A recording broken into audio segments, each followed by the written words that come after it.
এখানে মাল আছে আপনারা জানতে পারলেন কি?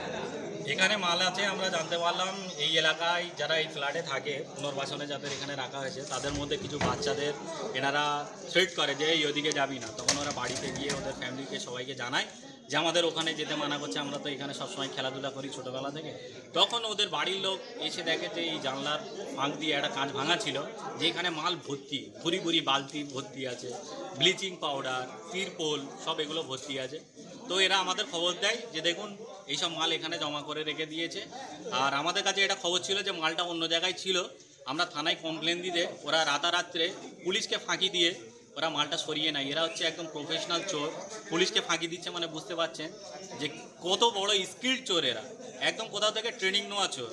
আর এখানে এই যে মালগুলো রেখে দিয়েছে গরিব মানুষকে দেয়নি। একবার আপনারা এই মিঠেতলার এই রাস্তাটা ঘুরে দেখবেন, ওয়ার্ড নাম্বার 138-এ যে রাস্তাগুলোকে কীরকম নোংরা করে রেখেছে, সাফাই করে না। এটা ইন্ডাস্ট্রিয়াল এলাকা, আমাদের এখানে কাস্টমাররা আসবে, এসব দেখে কাস্টমাররা নোংরা জায়গায় আসবে। এরা ইচ্ছাকৃতভাবে প্রি প্ল্যান যে মিডিয়া ব্রুজকে ব্যাকওয়ার্ডের দিকে ঠেলে দিত এরা, যাতে এখানে পাবলিক না আসে, ব্যবসাগুলো ভালো হয়। এরা বাইরে বাইরে যারা হাট মালিক আছে তাদের এরা কি করতে চায়, এদের সহযোগিতা করে এদের হাটগুলোকে চালু করাতে চায় যাতে মিডিয়া ব্রুজের ব্যবসাটা বন্ধ হয়ে যায়। যেখানে বাইরে হাট হচ্ছে সেখানে যাতে কাস্টমার যায়, তারা ইচ্ছাকৃতভাবে নোংরা করে রাখছে এগুলো। এগুলো সব প্রি প্ল্যান। আপনার নাম? আমার নাম ইমদাদুল হক মণ্ডল।